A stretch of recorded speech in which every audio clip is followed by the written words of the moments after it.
ये वीडियो एक stock analysis video है। कौन सा स्टॉक के बारे में हम बात करने जा रहे हैं? हम बात करने जा रहे हैं कोचिन शिपयार्ड के बारे में। स्टॉक एनालिसिस वीडियो में हम क्या करते हैं? देखिए, मार्केट्स हमेशा कुछ ना कुछ कर रहा होता है। कभी वो ऊपर जाता है, कभी नीचे जाता है और बहुत सारी बातें होती हैं। अक्सर क्या होता है कि जब एक स्टॉक अच्छा कर लेता है काफ़ी टाइम तक, फिर वो बीच में करेक्शन पे आ जाता है। कुछ समझदार लोग होते हैं जो प्रॉफिट बुक करते हैं, बहुत सारे लोग प्रॉफिट बुक नहीं करते हैं। और फिर जब स्टॉक नीचे गिरता है तो उनको समझ नहीं आता है कि क्या करना है, नहीं करना है। तो हम जो स्टॉक एनालिसिस वीडियो बनाते हैं उसमें हम यही डिस्कस करते हैं कि जो स्टॉक है वो अलग अलग टाइम फ्रेम में कैसा दिख रहा है। शॉर्ट टर्म में कैसा दिख रहा है, मिड टर्म में कैसा दिख रहा है, लॉन्ग टर्म में कैसा दिख रहा है। और मैं आपको ये भी बताता हूँ इस वीडियो में कि मैं क्या सोच रहा हूँ स्टॉक को देख के। मैं आपको ये बिल्कुल नहीं बोलता हूँ कि आपको क्या करना है, सेल करना है या बाई करना है। वो जो करना है वो आपकी मर्जी है दोस्त। मैं बस ये बताता हूँ कि अगर मुझे एक स्टॉक को देखना होगा तो मैं कैसे देखूंगा आज के रेट में। लेकिन आपको ये समझना है कि स्टॉक मार्केट्स एक ऐसी फील्ड है जो प्रोबेबिलिटी फील्ड है, मतलब कुछ भी हो सकता है। अगर हम सोच रहे हैं कोई स्टॉक नीचे जाने वाला है और वो स्टॉक कल ऊपर चला गया तो कुछ भी हो सकती है, इसके लिए हमें तैयार होना होता है। तो आपको ये समझना है कि प्रोबेबिलिटी ऐसे ही काम करती है। कोशिश ये है कि ज़्यादा टाइम आप सही हो इन कंपेरिजन टू गलत होना। तो अगर आप ज़्यादा टाइम सही होइएगा और थोड़े टाइम गलत होइएगा तो ओवरऑल टाइम में आप पैसा बना लीजिएगा। स्टॉक एनालिसिस वीडियो में हम कोई बाई सेल रिकमेंड दूर दूर तक नहीं करते, कुछ भी नहीं करते। इनफैक्ट मैं किसी भी वीडियो में बाई सेल रिकमेंड नहीं करता हूँ। चार्ट ऑफ द वीक में जो स्टॉक मैं खरीदता हूँ उसको शेयर करता हूँ। और जो स्विंग ट्रेड्स का वीडियो मैं कभी कभी ला रहा हूँ बीच बीच में, उसमें जो दो स्टॉक मेरे वॉच लिस्ट में होते हैं और मैं सोचता हूँ उनको खरीदने का या कोशिश करता हूँ उनको खरीदने का, ज़रूरी नहीं कि मैं सब खरीद पाता हूँ, तो मैं उनके बारे में डिस्कस करता हूँ कि मेरे वॉच लिस्ट में कौन से स्टॉक है जिस पे मैं फोकस कर रहा हूँ और जिसको मैं देख रहा हूँ। कोई स्टॉक जो एंट्री देता है उसको मैं खरीदता हूँ, अगर मेरे पास पैसा होता है तो। नहीं एंट्री देता है या फिर अगर एंट्री दे भी दिया और मेरे पास पैसा नहीं है तो मैं नहीं खरीदता हूँ। स्विंग ट्रेड्स की बात कर रहा हूँ। चार्ट ऑफ द वीक में तो हर एक स्टॉक मैं खरीदता हूँ, तो इसीलिए मैं पहले सिर्फ चार्ट ऑफ द वीक का वीडियो बनाता था। बट कुछ लोगों ने बोला कि भाई स्विंग ट्रेड्स का भी वीडियो बनाओ, तो लास्ट 2 3 हफ्ते में मैंने 2 वीडियो बनाए हैं। तो केस स्टडी जो है वो एक अलग सीरीज है। केस स्टडी में मैं उन स्टॉक्स के बारे में बात करता हूँ जिसमें मैंने ट्रेड लिए हैं और जहाँ मैंने ट्रेड लिया है और मैंने क्या गलती की है। तो हम ओवरऑल 3 4 चीज़ आपके सामने ला रहे हैं, लेकिन सब कुछ का अपना एक इंपॉर्टेंस है। स्टॉक एनालिसिस वीडियो बस एनालिसिस है, उसको उससे मेरा कोई लेना देना नहीं है। ना मैं खरीदने जा रहा हूँ ना मैं उसको बेचने जा रहा हूँ। चार्ट ऑफ द वीक मैं खरीदता हूँ। स्विंग ट्रेड्स मेरे वॉच लिस्ट के स्टॉक्स जिसको मैं लाता हूँ। अगर मुझे एंट्री मिल गया तो ठीक है, डिपेंडिंग कि मेरे पास कितना कैपिटल है और मुझे ट्रेड लेना है कि नहीं, वो वाली बात है। और जो केस स्टडी है वो एक अलग सीरीज है। केस स्टडी में जो स्टॉक्स को मैंने ट्रेड लिया है उसके बाद मार्केट ने कैसे रेट किया, मैं उसके बारे में बात करता हूँ। तो आपको ये डिफ्रेंसिएशन समझना पड़ेगा कि हम कैसे क्या कर रहे हैं, नहीं कर रहे हैं।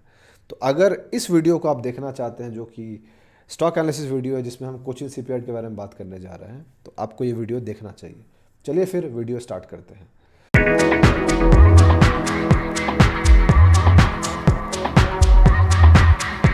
कैसे हैं आप लोग? मेरा नाम ब्रज भूषण हुआ और मैं आप लोगों का स्वागत करता हूं आप लोगों के अपने चैनल पे जिसका नाम है trade with Bhushan.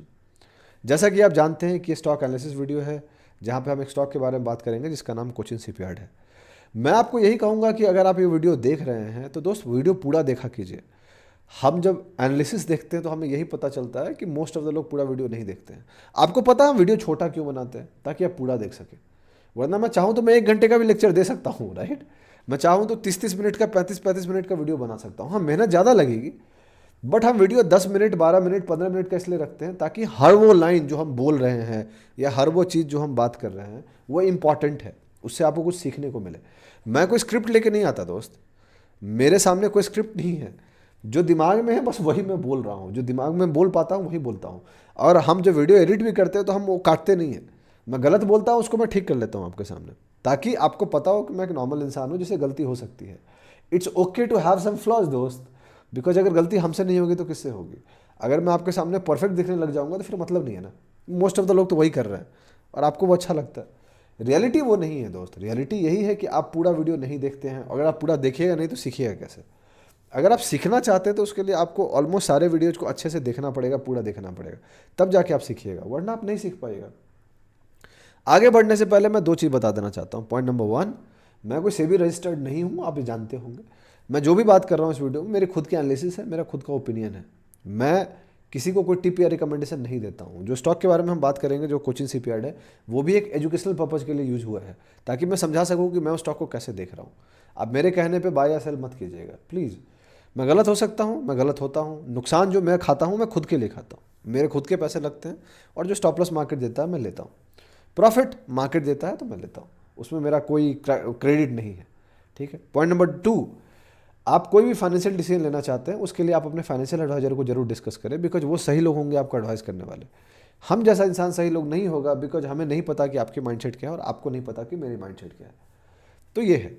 Last but not the list, normally मैं नहीं कहता हूँ बट अभी बोल रहा हूँ वीडियो के बीच में, कि आप अपने दोस्तों के साथ हमारे चैनल को शेयर कीजिए। दोस्त, जब तक आप कीजिएगा नहीं, उनको बोलिएगा नहीं सब्सक्राइब करने के लिए, हम बढ़ेंगे नहीं। मेरे पास इतना पैसा नहीं कि मैं एड्स रन करूं, और ना ही मैं वो शॉर्टकट्स अपनाना चाहता हूं जिसको हम कंट्रोवर्सी बोलते हैं, बड़े बड़े स्क्रीनशॉट्स बोलते हैं, लाइफस्टाइल बोलते हैं, ताकि मेरे व्यूज़ बढ़े। वो मुझे नहीं करना है।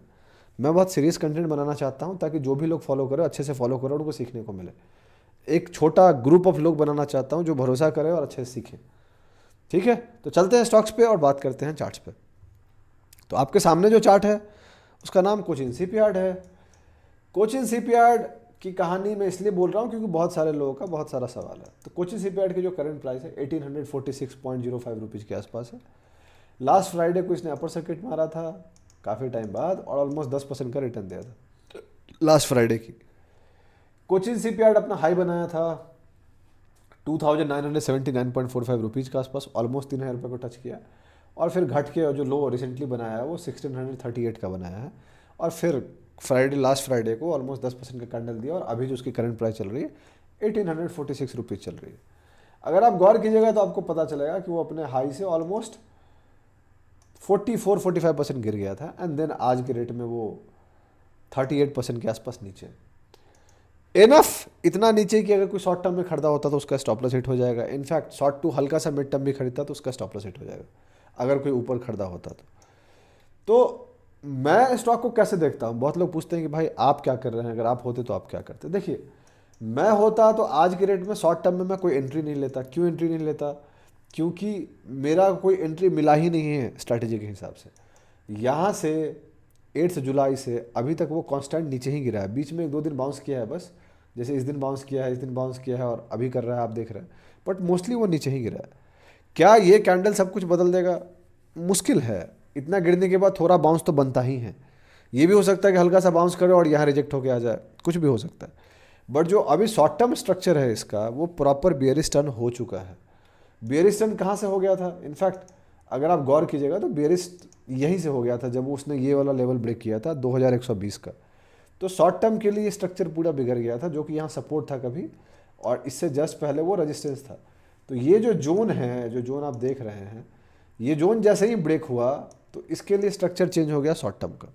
तो शॉर्ट टर्म में कोचिन शिपयार्ड बेयरिश है, इसमें कोई डाउट नहीं है। अब फ्राइडे को ग्रीन कैंडल आया है थोड़ा वॉल्यूम के साथ, आगे देखेंगे क्या होता है। मुझे फ़र्क नहीं पड़ता आगे क्या होता है। जब ये वीडियो आपको मिलेगा मंडे का मार्केट हो चुका होगा। मंडे को ये क्या करता है मुझे नहीं मालूम। मैं इतना जानता हूँ कि ये जो लेवल है जो आप देख रहे हैं, 2000 रुपये का जो लेवल ड्रॉ किया है, 2100 रुपये का लेवल, ये लेवल है वो एक अच्छे रेजिस्टेंस के रूप में काम करेगा। तो हो सकता है कि कोचिन शिपयार्ड यहाँ तक आए, टच करे, रिजेक्ट हो और फिर नीचे चला जाए। होने को हो सकता है, मैं प्रोबेबिलिटी बता रहा हूँ। बाद में कभी हो जाए तो आप देख लीजिएगा कैसे काम करता है, नहीं हो तो कोई दिक्कत नहीं। और अगर नीचे नहीं आता तो फिर इसको ब्रेक करेगा, बट ये एंट्री देने में बहुत टाइम लगाएगा, क्योंकि इसको थोड़ा ऊपर आना पड़ेगा, ब्रेक करना पड़ेगा, फिर साइडवेज जाना पड़ेगा, और फिर कहीं एंट्री देना पड़ेगा। तो बहुत सारी बातें हैं। तो ऐसा नहीं कि बस ब्लाइंडली जाके खरीद लेना। तो शॉर्ट टर्म में ये बहुत क्लियर हो गया है कि कोचिन शिपयार्ड थोड़ा सा बेरिश हो गया। बट कोचिन शिपयार्ड ऑलरेडी इतना ज़्यादा मूव दे दिया है। अगर आप गौर कीजिएगा तो ये जुलाई 2023 का है। जुलाई 2023 में 286 रुपीज़ के आसपास हुआ करता था आज, और अपना हाई बनाया ऑलमोस्ट 3000 रुपये। तो आप समझ रहे हैं कितना रिटर्न होता है ये? अगर आप गौर कीजिएगा तो आपको पता चलेगा 1000% से ऊपर का रिटर्न दिया है। इनफैक्ट उससे भी नीचे गया है वो। अगर आप गौर कीजिएगा तो उसका लोएस्ट है ऑलमोस्ट 200 रुपये के आसपास। 200 से, जो कि 2023 का बात बता रहा हूँ मैं आपको, ऑलमोस्ट 1300% का रिटर्न है। आसान नहीं है। इतना रिटर्न होने के बाद ऑब्वियस है कि चीज़ें गिरेंगी। अब बात करते हैं मिड टर्म की। तो मिड टर्म में अगर आप बात कीजिएगा तो आपको पता चलेगा कि ये जो रिटर्न आया है अगस्त 2022, और मैं अगर आपको हल्का सा नीचे ले चलूँ तो आपको पता चलेगा कि कोविड के टाइम पर एक टाइम पे ये 107 रुपये का लो बनाया था। ये जो आप देख सकते हैं ये कोविड का है लो, राइट, ये कोविड लो है 2020 का। उसके बाद इसकी हाई थी 2017 की हाई थी ऑलमोस्ट 298 रुपये 300 रुपये, तो उसको इसने ब्रेक करने की कोशिश की यहाँ पे 2022 में, बट फेल हुआ। एंड देन अगेन 2023 में करने की कोशिश किया, जो आप देख सकते हैं अगस्त में, और इसका जो हाई था वो ऑलमोस्ट 340 रुपये था। उसके बाद ये रुका नहीं, फ्रॉम 340 टू 3000 कांस्टेंट गया। तो इतना ऊपर जाने के बाद ऑब्वियस है कि चीज़ें गिरती हैं, इसमें कोई डाउट नहीं है। ये बेसिक बहुत बड़ा करेक्शन नहीं है, रिट्रेसमेंट है ये, क्योंकि जब इतना बड़ा मूव आया है तो ये होगा। सवाल है कि कितना होगा। तो इसके लिए अगर आप यूज करना चाहेंगे तो इसके लिए हम बोलते हैं नॉर्मली, अगर लोएस्ट के अलग अलग एंगल है देखने का, तो मैं क्या कर रहा हूँ कि 2023 के लो से देख रहा हूँ, मार्च 2023 के लो से, बिकॉज आप जानते हैं करेक्शन भी हुआ था। तो ये मार्च 2023 का लो से अगर मैं देखूंगा तो आपको पता चलेगा कि ऑलमोस्ट 1322% का रिटर्न दिया है। तो ये कहाँ तक रिट्रेस हो सकता है? अगर हम फिबोनाची रिट्रेसमेंट लगाएं तो आपको पता चलेगा कि इसका 0.5 लेवल जो है वो है ऑलमोस्ट 1590 रुपये के आसपास, जहाँ पे ऑलमोस्ट आके वो बाउंस किया, which is a good level to bounce. But जो ज़्यादा प्रोबेबिलिटी है उसकी बाउंस की वो 0.618 लेवल है, जो कि 1264 के लेवल के आसपास है। तो वहाँ पे ये आता है नहीं, वो तो वक्त बताएगा, बट अगर वहाँ पे आता है तो उसको एक अच्छा बाउंस मिलने की क्षमता है, तो इसका ध्यान रखिएगा। When it comes to mid term, mid term में भी इसका स्ट्रक्चर बदल गया, तो नया एंट्री तो नहीं बनता। बट जिसके पास है, अगर कोई बहुत नीचे से खरीदा वो होल्ड करके रखा, वो उसकी मर्जी है, वो चाहे कब तक होल्ड करना। बट मिड टर्म में भी इसके स्ट्रक्चर बिगड़ गए हैं, अगर आप गौर करोगे तो बैक टू बैक ये गिर रहे हैं। अब आगे क्या, मेरे जैसा बंदा लॉन्ग टर्म में ठीक ठाक कंपनी है, इनफ रिटर्न दे चुकी है, तो दोस्त इतना करेक्शन तो आप बर्दाश्त कर ही सकते हो। If you have got somewhere below, आज भी आप ऑलमोस्ट 1000% के रिटर्न के आसपास बैठे हो, तो बहुत है दोस्त। बट जब भी कोई स्टॉक इतना ऊपर जाता है, इट विल टेक टाइम। तो अभी इसका प्राइस करेक्शन भी होना है, टाइम करेक्शन भी होना है, तो वो सब होना है, उससे भागना नहीं है। अल्टीमेटली कंक्लूजन यही है, शॉर्ट टर्म में इसका कोई एंट्री नहीं मिल रहा, ना ही मिड टर्म में कोई एंट्री मिल रहा, तो मैं अभी के टाइम पे इससे दूर हूँ। अगर मान लीजिए मैंने कहीं शॉर्ट टर्म में इधर स्टॉक खरीदा होता तो मैं निकल जाता, जो मैंने आपको लेवल बताया, स्टॉप लॉस मेरा हिट हो जाना चाहिए था। मैं ब्लाइंडली होल्ड करके नहीं बैठता इस उम्मीद में कभी ऊपर आएगा। तो अगर मैं मान लीजिए मैं शॉर्ट टर्म में खरीदा होता तो मैं होल्ड तो पक्का नहीं करता और मैं निकल जाता। मिड टर्म में अगर मान लीजिए मैं कहीं नीचे खरीदा होता तब भी मैं निकल जाता, अगर मैं इधर कहीं खरीदा होता तो, बिकॉज वो ऑलरेडी काफ़ी गिर गया।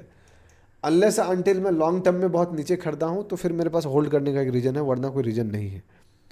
तो यही है टोटल एनालिसिस। आज की डेट में इसकी स्ट्रक्चर बिगड़ गई है, इंप्रूव होने में टाइम लगेगा, कितना कोई नहीं बता सकता, बिकॉज टाइम करेक्शन और प्राइस करेक्शन दोनों जरूरी है। तो अभी तो बहुत हल्का सा प्राइस करेक्शन हुआ है, टाइम करेक्शन भी जरूरी है, वो भी होगा, तो इट विल टेक टाइम दोस्त। ऐसा नहीं कि रातों रात ये ऊपर चला जाएगा, और जाता है तो मार्केट में होने को तो कुछ भी हो सकता है, और जाएगा तो मेरे जैसा इंसान ऐसे स्टॉक से दूर रहेगा।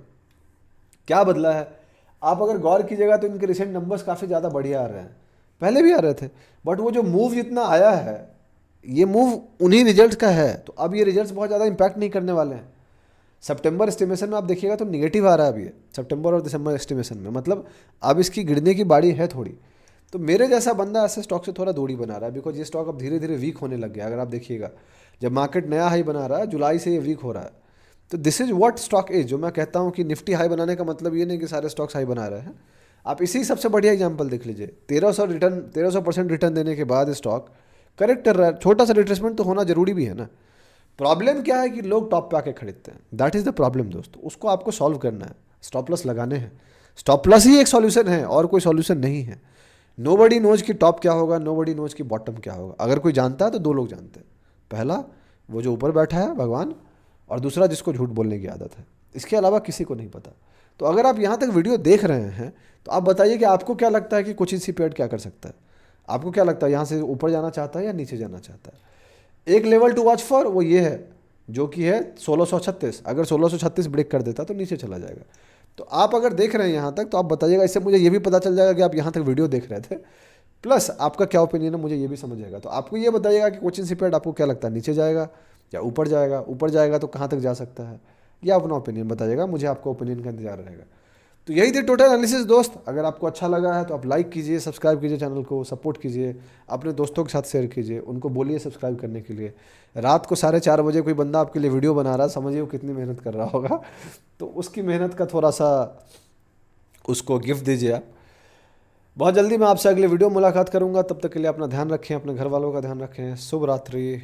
चीयर्स।